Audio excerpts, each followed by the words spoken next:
Find the 10th term of the AP 5, 8, 11 etcetera. 5, 8, 11 തുടങ്ങുന്ന arithmetic സീക്വൻസിന്റെ 10ാമത്തെ term കണ്ടുപിടിക്കാനാണ് പറഞ്ഞിരിക്കുന്നത്. 10ാമത്തെ term A10 എന്ന് പറയുന്നത് A1 പ്ലസ് 9D ആണ്. A1 എന്ന് പറയുന്നത് ഫസ്റ്റ് ടേം, D എന്ന് പറയുന്നത് കോമൺ ഡിഫറൻസ്.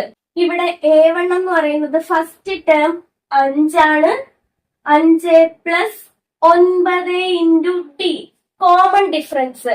കോമൺ ഡിഫറൻസ് എന്ന് പറയുമ്പോൾ second term minus first term. Second term ഇവിടെ 8 ആണ്, മൈനസ് ഫസ്റ്റ് ടേം 5 ആണ്. 8 മൈനസ് 5 3 എന്ന് കിട്ടും. അപ്പം D common difference 3. 5 plus 9 into 3 27.